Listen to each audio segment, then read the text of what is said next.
Thank you. Well, I saw your questions and I'm so excited about your questions. Well, I have some good stories for those questions. and this is kind of funny because this is going to be something that we're just going to actually, it's already starting to record. So we're just going to dive into it. But it's Okay. like, I was struggling to kind of relaunch this brand. So I've been big into like doing like sales culture and literally targeting them, but salespeople, marketers, people that are just growing businesses, right? And talking Mhm. about all that small business growth stuff.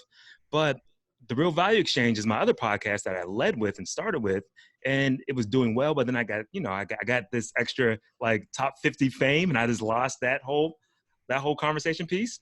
And so literally the Real Value Exchange, I was lost because I talked to healthcare providers mainly full time. I'm in that space talking to, private practice guys, MDs, regen medicine, chiropractors, all that fringe type of healthcare business. And so I was like, dude, you can't talk about sales in healthcare. Like that's just nuts.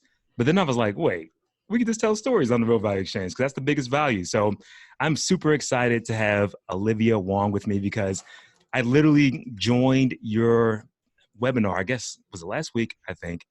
And I saw your PowerPoint presentation previously. And I was like, whoa, there's value here. My audience needs this, especially all my small business guys. I mean, because you jammed it packed full of not just like, inspiration, but there's like a strategy. And that's what I think people really need. Like that, like after the hype wears off, what do you do? Right? And so, Olivia, welcome to the Real Value Exchange podcast. Thank you so much, Joe. I'm really excited to be here. I love everything about sales and marketing and giving practical advice because there's just so much noise out there in the world, Yeah, yeah. and people are trying to posture and present themselves as the people who know it all. And I'm here to say, I don't know what the answers are. Anyone who tells you they know what the answers are in this post-COVID-19 world, they're delusional because Yeah. the world is changing. And the way that we need to market and sell ourselves to our customers, whether they're in B2B or B2C, is rapidly evolving. So I'm really happy to be here. I've got so many great stories to share, and I'm just really humbled that you thought of me and wanted to invite me on the show. So thank you.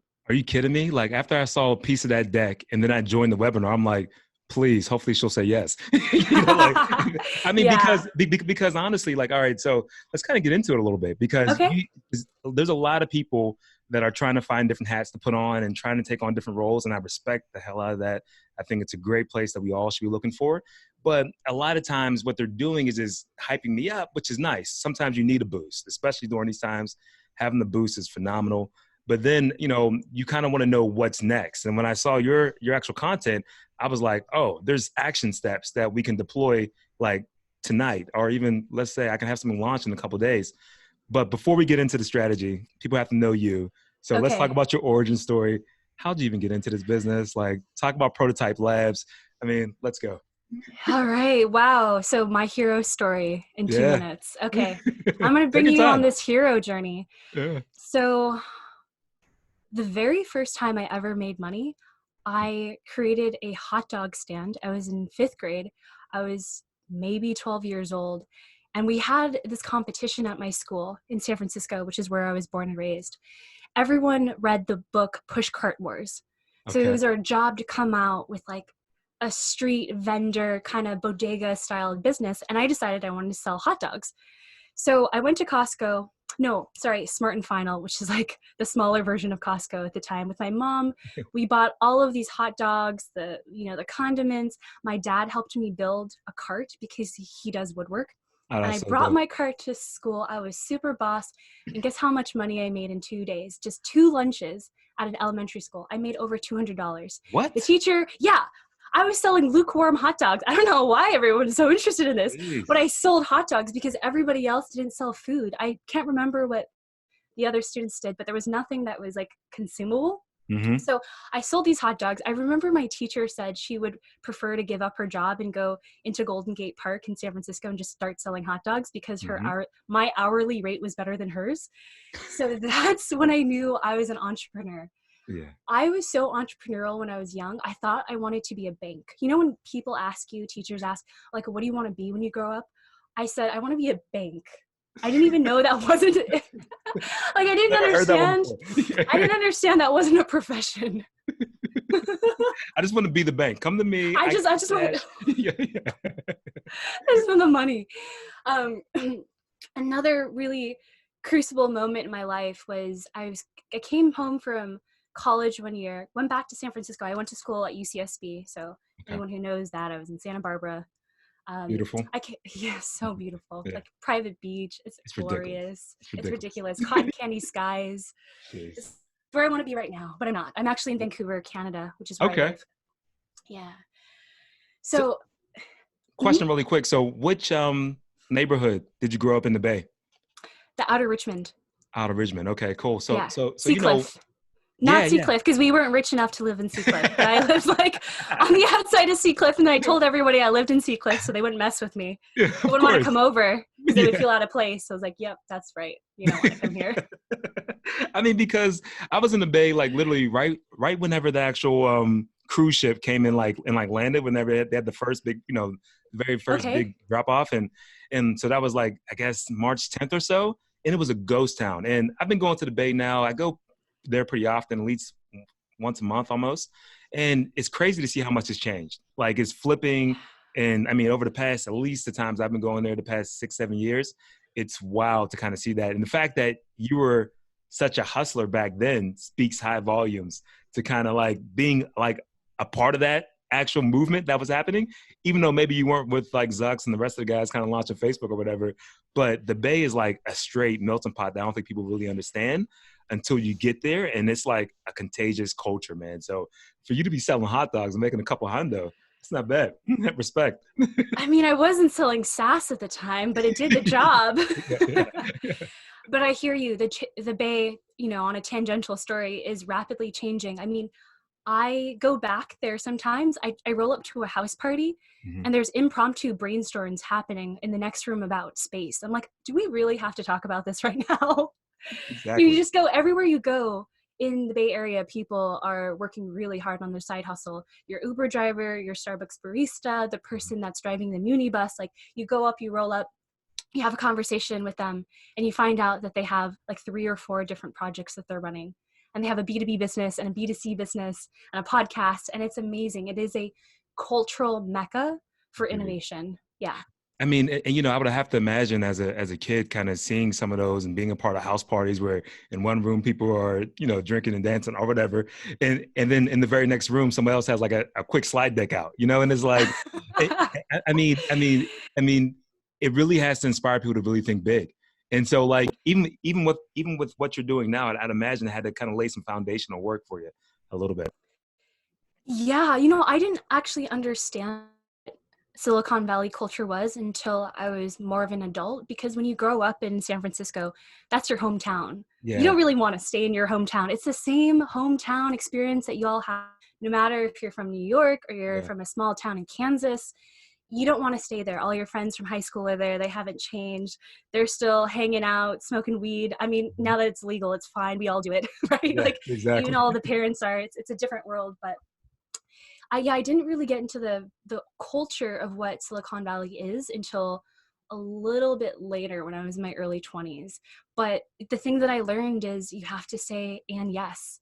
There's the number one rule of improv. It exists in Silicon Valley and it exists in San Francisco. For example, I said sure to this invite to watch Hidden Figures, which is a female empowerment women a movie about 3 amazing Black women who led NASA, Hmm. helped man land on the moon with their statistics and their mathematician brains. Then at that event, I got invited to a dinner. So I said yes to that for somebody's startup. I met somebody at that dinner. They invited me to a lounge. And then a couple of like steps forward, I was sitting right next to the first female lead investor at Sequoia, Wow. having ramen and drinking a Pokemon whiskey cocktail. It was like, how did I even get here? And it's so funny because I was having this like casual conversation with her, and there's this group of 24-year-old who look like they were my little brothers in a frat house back at college, Yeah. and they're having this like they're pitching some type of early cancer detection hardware and software to her. And it's just the weirdest world. Like, where does that happen? Now I live in Vancouver. It's not the jam here. We Mm. like to not talk about work outside of work. It's just a totally different culture.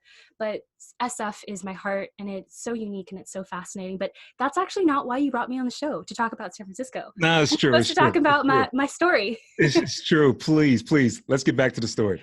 Okay, so the story.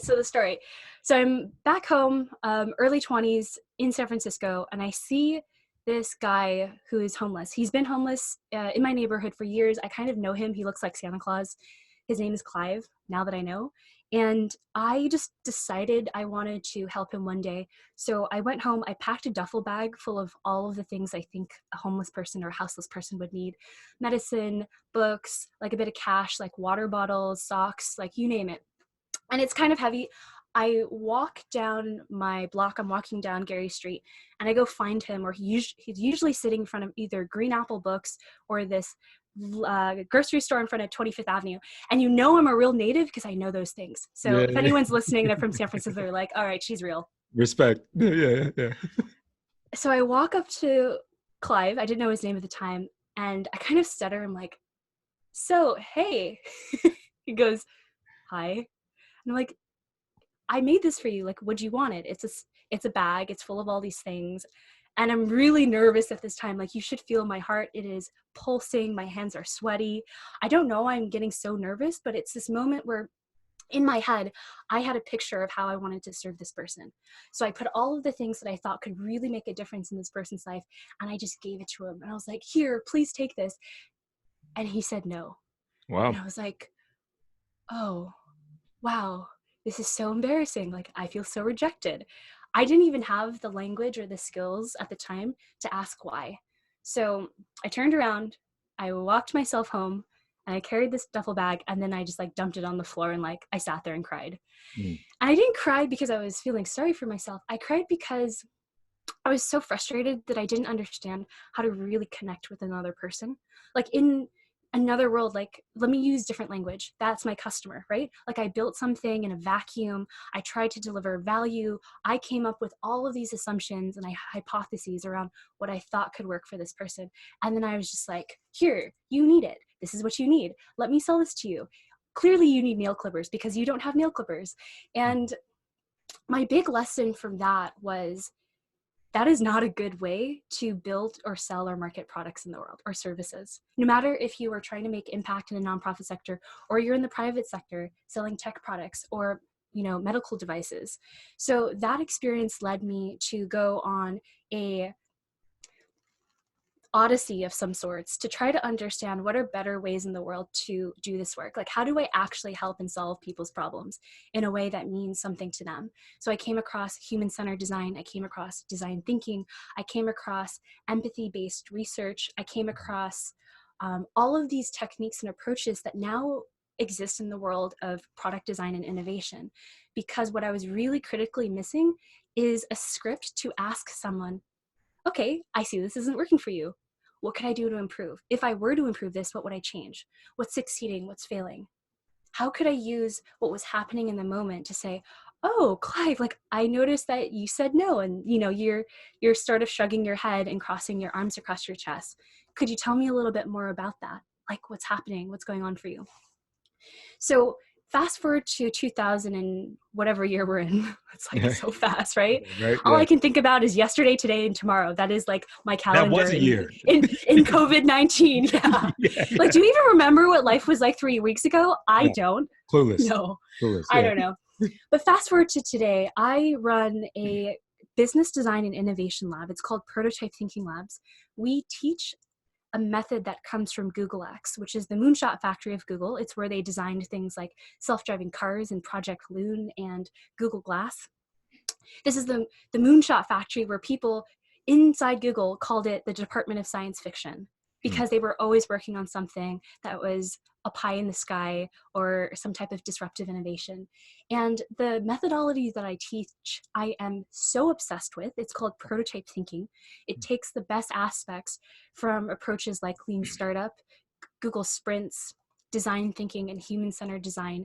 And then what we've done is we've combined those techniques with techniques we've developed ourselves to create a really rapid and lightweight and inexpensive process to testing ideas, prototyping them, getting feedback, and then making real-time adjustments. Man, that's phenomenal. So all right, let's kind of back up a little bit. How old were you whenever you were working with Clive? Or talking, I said working, but Yeah. whenever you had the whole, Volunteering my services. yeah, there you go. I'd say like 22, maybe. That's really cool. I mean, because it was one of those things where I think that, especially around that time frame, if I think about myself here, like we're really insular. Like you're thinking like, how do people view me? How does life work around me? Type of thing. At least that's how I was. And it's really cool that you were able to kind of pull that away, because right now that's what business owners are struggling with. Like that's, especially if they haven't built that whole community already.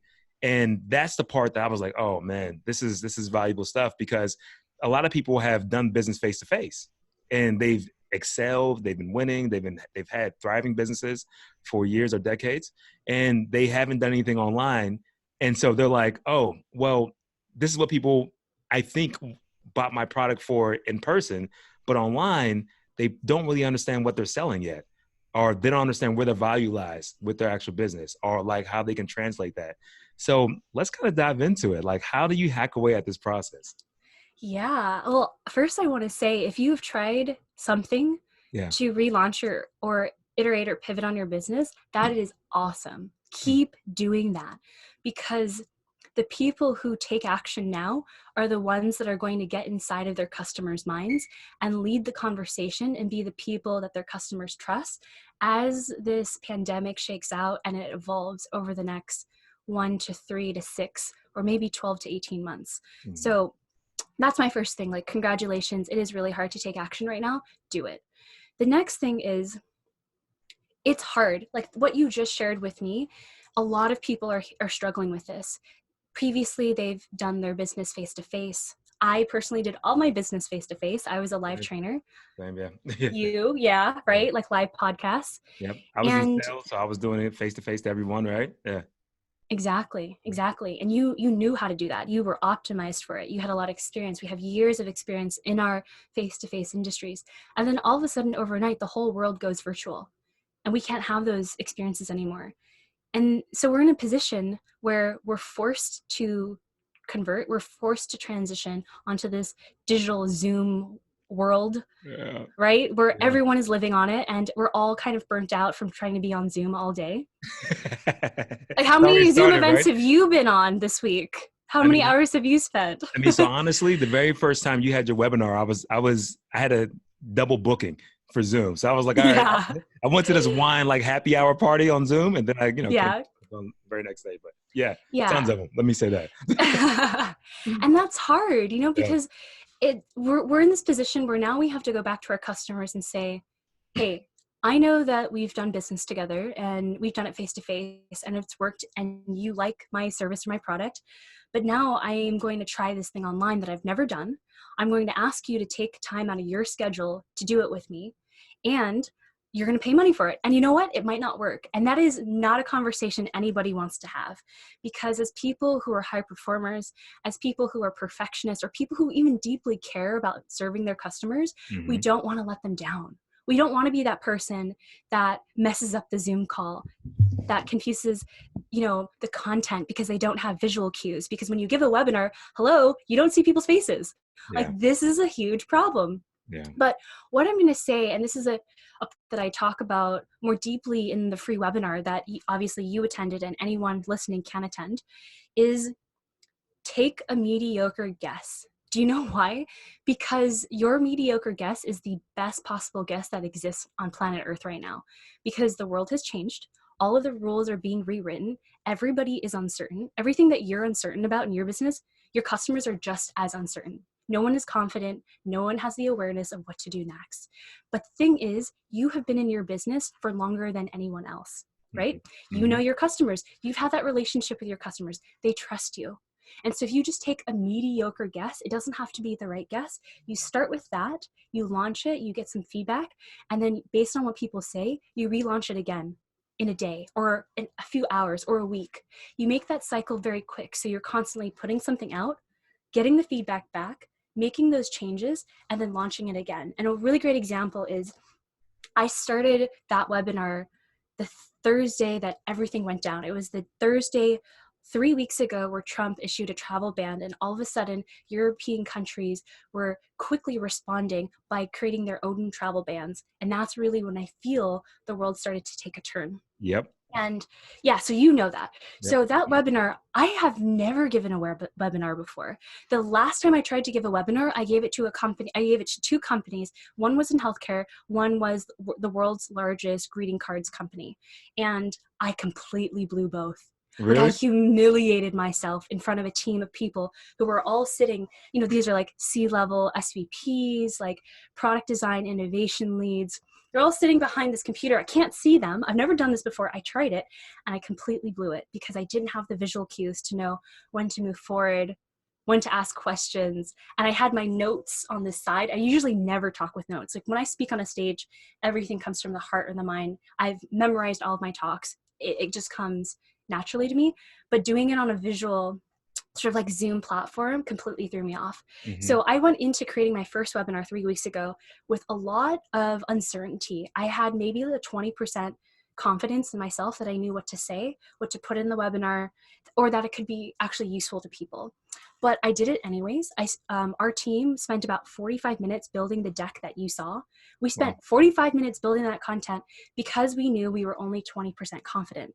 So we have a rule of thumb that you only spend the amount of effort that you are confident. So if you are 100% confident that this is the right design, then you get to spend your 5, 6, 12, 10, 15 hours building out that presentation. But really for me, I was like 20% confident. If I spent more time trying to work on it, making it polished, trying to flesh it all out, I still would have fallen on my face just as hard, but I would have wasted like 6 hours. Man, you know, I'm really glad that you're sharing all this, because especially the part that you bombed, like like to me, because you know, Oh my like, God, I've bombed so many things. I could tell you all about I mean, the wars I've created but from like, like carpet bombing. honestly, if you're playing any game, if you're in business, we all have battle wounds. Like I've Yeah. had so many bad presentations where you're like, I totally forgot what was the whole next thought, right? I mean, so, but it happens on a regular basis. It's just not documented. And so I think what's happening too is that people are shifting how they view these failures, because people are beginning to say, you know what, I don't have a great background of the whole ocean view. I'm in my room with like my closet door there, and that's just what's happening, you know. But it's still a great content. I mean, you said you're in a coffin, but it doesn't look like a coffin to me. It looks way I better. know, a It looks way better than Scandinavian this. coffin. Yeah. It's like every vampire's hot dream to be in something like this. I'm at WeWork and they have terrible phone booths, so this is what's up for today. Dude, it's 10 times better than some of the other combos I've been having. Okay. So what's some advice to help someone get over that hump? The hump of, Yeah. man, I'm afraid to get out there because I think I got this one shot. I got this one client I want to close. I got to close this client. My rent depends on it, whatever, right? Employee salaries depend on it. What type of thoughts or advice could you provide around that? People are the most forgiving right now than they'll ever be in your entire life. People are the most charitable with their threshold for messing up, making mistakes, not being perfect than they will ever be in your entire life. I totally humiliated myself in front of the first few charitable batches of people that came to this webinar. I've given the webinar 13 times now. It is drastically better because I've asked for feedback and iterated on that webinar. But honestly, like, no one's going to tell you that you're doing a bad job as long as you come from a place of really wanting my service. You're trying your best. You can say to your customer, hey, I'm going to try this thing. I know it's really new, but I'm going to be very attentive to your needs. And if it doesn't work, I'll fix it for you. And if that doesn't work, I'll find another way to support you and serve you. But I'm here for you. I'm going to be here for you. You can trust me to evolve with you. I don't know all the answers, and I'm pretty sure like there might be a couple of mistakes along the way, but I'm really devoted to making sure that your needs are met right now because we're all in this together. And I care about you. So, you know, if you just say that, people Yeah. are like, yeah, okay. Yeah. You even said one thing during the webinar that I still think about now, is that like, I feel like, and you didn't say it just like this, but this is how I translate it in my own head. I feel like COVID-19 is the great equalizer. And it's one of those things that like nobody knows what's next. Hour by hour is changing. So whatever guess you had yesterday, you probably had to go back and eat those words and say, maybe things have changed. Like nobody knows when it's over. Nobody knows if it's next 24 hours or it's the next 24 months. Everybody's kind of guessing. And so it does level the whole playing field. 100%. That is what I said. So you picked it up completely, like nail on the head. The playing field is level. Yeah. And the people that are going to get ahead in this are people who take imperfect action now. They follow their gut instincts, and they're honestly, you gotta stop caring about what people think. To be honest, you have to be okay with disappointing some people, because you will always disappoint people when you're starting any kind of new project. It will never be perfect at version 1. Nothing is perfect at version 1. But if you can focus on staying curious, focus on asking the right questions, and being super obsessed with improving that experience, that's all that matters. And those are the people that are going to be ahead. And honestly, I think they're going to lead the next world. They're going to change the paradigm for their industry. They're going to shatter expectations for customers. And the people who can't catch up with that and be part of that narrative, unfortunately, they're going to go out of business. There is a company here in Canada. It's one of the most popular retail chains for fitness. It's a gym. It's kind of like the Canadian 24-hour. They just went bankrupt. They laid off every single one of their employees overnight. They terminated them without any expectation or warning. Wow. And you're going to see a lot of companies are going to be reactive, and they won't know how to live inside of their customers' reality. So they send out messaging that's tone deaf. They sell really hard when people are the most price sensitive and price prohibitive that they've ever been in their lives. And they're going to lose the trust of their customers. So it's really important to just come from a place of service, of altruism, of togetherness, of we-ness. Forget trying to make profit right now. The most important thing is add service. If you can do that, you will make profit, because the two are interconnected and intertwined. No, 100%. I mean, and it's a place that I think a lot of us have spoke about, like, from a, high, pie in the sky, like theory, we all believe this, but now it's time to really cash in right on it. So thank you for that. Let's walk through the steps too, because I think everybody needs to hear this process. So first step, mediocre guesses, get out there, take some action. Yeah. The next step is seek understanding. So more than what you're putting out in the world, what's more important is actually what you get back. So we've all done this. We create something, we put it out, and it's like crickets, like nothing, no conversation, nothing. And we're sitting here wondering, like, what happened? Did they get it? Is it good enough? Like, how do they feel? This is every digital marketer's nightmare. It's like sending an email campaign or a marketing campaign or a social media post and getting 0 likes or get 0 engagement. So what you want to do right now is start a conversation with people. A technique that I've been teaching in the webinar is to have a fast launch. So say you come up with an idea, you have this new idea. It could be a new offering. It could be a new way to position your business. It could be a new way to message and market your business. Well, write that up on a quick Facebook post or Instagram or whatever you're using, and outline exactly what it is that you want to share with people, and then ask for feedback. So you saw this example. I actually made a new example because my partner is a personal trainer and his industry has just been wiped out. So anyone who's in fitness or dance or entertainment is just at a loss of what to do. So my example was this. So we have, hey guys, need your feedback. What do you think about this? It's an at-home gym membership. You handpick the equipment that you want. You could pick dumbbells, you could pick a kettlebell, you could pick yoga blocks, some grip bars to do pull-ups with, push-up bars. You pick the equipment. I'll either overnight ship it to you, or I will hand drop it off if you're in my city. And then I'll give you an assessment. I'll show you some exercises that you can do with that equipment. And then I'll show you how to do it on Zoom. And there you go. If you want to do it with your family, your partner, your kids, we can also create a custom program for you all, and you get a discount.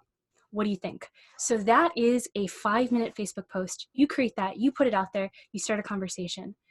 People might respond back and be like, ooh, I don't know, this sounds awful. I don't want to have equipment in my house. Or, oh, I don't really want a personal trainer. I can't afford it. Could you give me a lower price? At this point, I don't even know if that's a good idea or not. The idea here isn't to have the right idea, it's to get the right feedback. So then as people start giving me their comments, you can do this on LinkedIn too if your customers are in B2B or in the corporate world. Then as people are writing their feedback, everybody loves to share their opinion. You ask deeper questions. Someone might say, I don't know. And then you go, oh, that's interesting. I noticed that you said, I don't know here. You really repeat back to them what they've said. And then you say, could you tell me a little bit more about that? This is a perfect question to engage them in storytelling. Then start to reveal more of their subconscious beliefs. Then they're starting to give you the idea of how something like this as a product offering could fit into their lives. And you have these back and forth conversations with people and you keep engaging them. Now what you do is you take all of that information and you adjust the prototype of your idea. And this is something that I've actually helped other people do.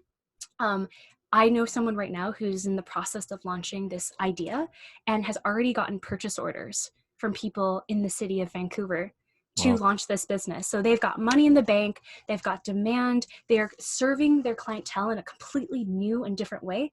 There's no website. This is all like Facebook DMs. Wow.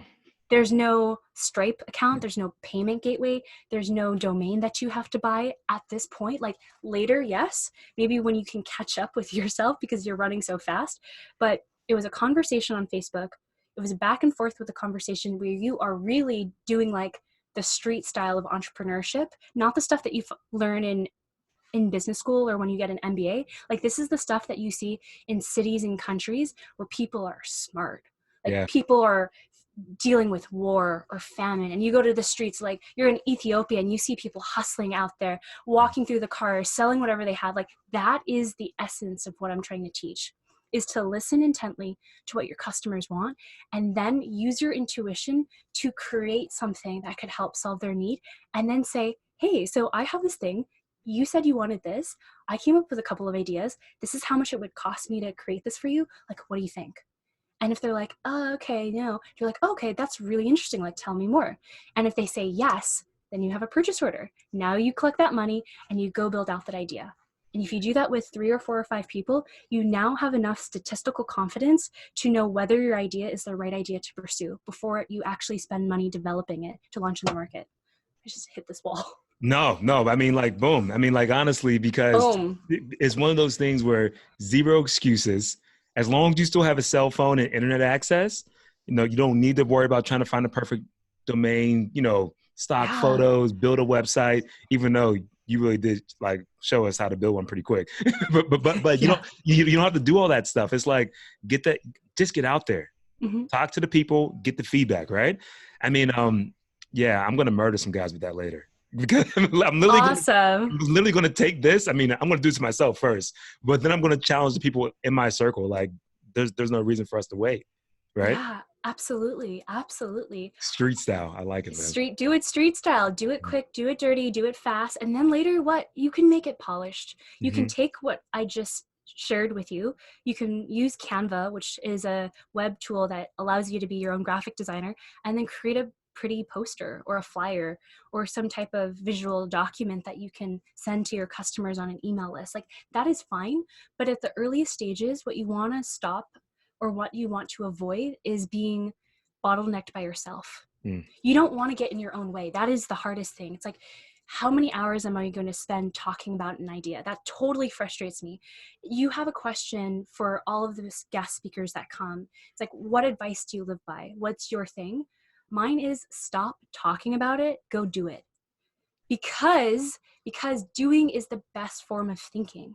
Doing helps you learn. You can't understand your unknown unknowns until you do the thing. You learn from experience and then you figure it out through the process. We even have a saying when we coach corporate teams: if your team has not solved a problem in 10 minutes, they're not going to figure it out in 10 hours.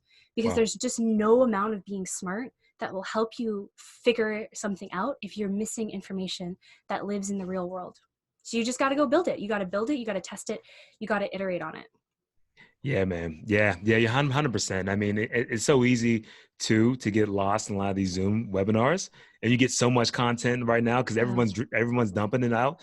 And there's a lot of great stuff out there. I mean, there's a lot of heavy hitting content. There's some stuff that is super timely.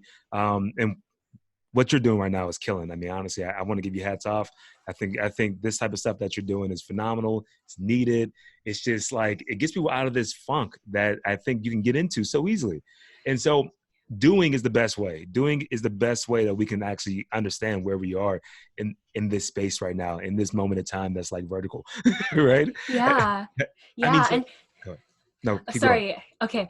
I saw a meme, or maybe it was do you call it a GIF or a GIF? I never know. I always say give, but Okay, it's a GIF. Okay. I I'm probably saw one totally of wrong. these things on the internet, and it was about shaming people for not taking action right now. They're like, you know what? If you don't come out of this Yeah. COVID-19 pandemic with a side hustle, with a Mhm. new skill, or whatever, then you know what? It wasn't because you didn't have time. It was because you were lazy. And I Mm. saw that and I was like, okay. I mean, I kind of understand it. I also understand the other side, which is if you are feeling frustrated or unmotivated, lost, like you can't even find the motivation to get on your computer right now because you're depressed or scared or anxious, like your family members are maybe exposed to the virus or have the virus. I just want to say, I'm not here to tell you, pivot, go, be aggressive, get that shit done, grind, because that is also not realistic for you. Mhm. So I started talking about this from a language of let's move quick, let's take action. That was 2.5 weeks ago. Things have changed. I have completely changed the intro of my webinar because people are feeling different. You know what yesterday was? April 1st, Yeah. April Fool's, but it was also the first day that people are paying rent, Yep. right? And Yeah. so how many people in the world right now can't afford rent?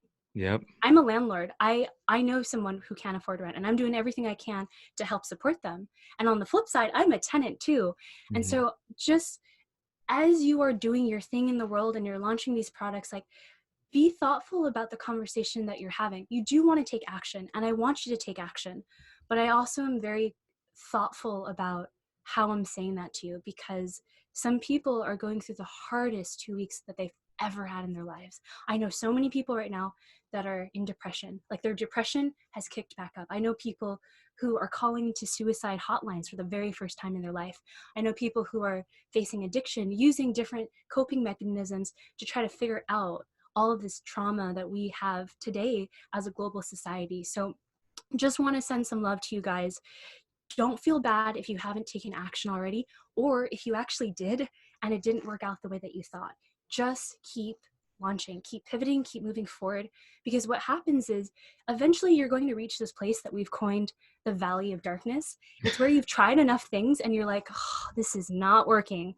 You Yeah. might have experienced this because you're a I've been podcast there. host, like some type of episode in maybe like 4 to 12 Yeah. didn't work and you're just like, mm-mm. How about 4 to 50?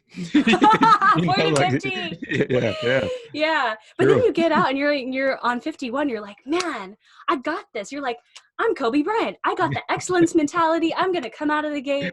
Yeah. And you're flying in the world. And so you just need to try enough and get through that. It's a bell curve. Mhm. You'll be fine. Keep moving. That's it. That's a perfect way of just for us to kind of wrap it up because, I really believe in that so much. And one of the things, me being a sales guy and guy that loves to challenge myself, push myself, I was a straight former personal trainer for like 8 years. So I love that idea, by the way, but it is perspective right now. It's not, I think this is a great time to figure out what's important to you and and give yourself grace for it to change. Like, it's cool if like, hey, you were about, doing all these great things in the world. Mm-hmm. And now you're just about taking care of you and your dog and your kid or whatever, I mean, like, it's all good for us to ebb and flow right now. And I think that needs to be spread across as well, because I see all those shaming posts, and I do like some of it. I can't lie. Yeah. I do like it, Yeah. but it's also for me. It's not for everyone, and it wouldn't be for me when I was at episode 40 and I was trying to figure out what the hell to do with this podcast, right? I mean, so I think that message of one step forward is the right tone to have. Yeah. Yeah. And I'll also say this and wrap it up real quick because I know you all have stuff to do, everyone listening on the line right now, is life happens in seasons. It's cyclical. That is the essence of Mother Nature. So if you are going through a winter, know that you have to go through that winter. It is a time to relax. It's a time to do Netflix and chill. It's a time to be this, it's called being kapha It's a disposition in Ayurveda. It is a style of being. It's like being real chill, mellow, earth energy, be grounded, don't rush, don't try to go anywhere you don't need to be.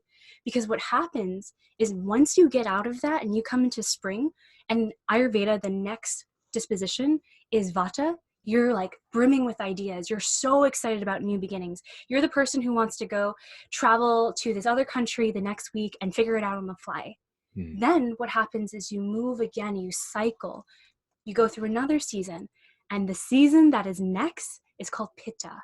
It's that fire energy. It's that I got to get shit done. I know where I'm walking with a purpose. I'm so full of energy. I can wake up early in the morning and get all of my tasks done for today, and I feel on fire. So if that's where you want to go, know that you have to go through that process first of calming, grounding, and then being revitalized and rebirthed. And if you just like trust, you'll be fine. You'll get there. Trust the process. Trust the process. Yeah. Trust that you are exactly where you're meant to be right now. Olivia, this is a really good episode, man. I'm excited. I'm excited to get this out. Matter of fact, I'm bumping it up towards the front. Like I have a nice little, inventory of like interviews that I've done, but I think this is the right way to kind of relaunch the actual Real Value Exchange. So you have to tell people how they can find you, and audience, you should really check out the webinar, especially if you're just looking for ideas, if you're just stuck. It's just a great conversation just to be a part of, and you got some cool exercises that you do. So I'll let you take it away. Yeah, definitely. Thank you so much for that plug. You can sign up for the free webinar at prototypethinking.io/webinar. I'll also give Joe the link so he can add it into the show notes. And if you want to find me personally, you can find me on Instagram. It's not a professional page. It's Olivia M. Wong, but you will find all the things that I care about. I do a lot more than just, talk about prototyping. So there you go. Find us there. Sign up for the webinar. You aren't on LinkedIn? You know, I am on. I thought for sure that you were gonna be like, "Hey, LinkedIn's heavy." All right, keep going. I am on LinkedIn, but when I meet people, I like to send them to more of my personal pages because I feel like you can feel who I am. It's a better energy showcase. But if you want to be LinkedIn friends, you can still find me on LinkedIn. It's just /Olivia M. Wong. Yeah. Olivia, this has been phenomenal. You know what? Thank you for just being honest, keeping it real, helping us get through the whole seasons, and giving some real tactical advice. So thank you so much for being on the show. It was such a blessing to be here. Thank you, Joe. Awesome. We're out. Dude, killed it, man.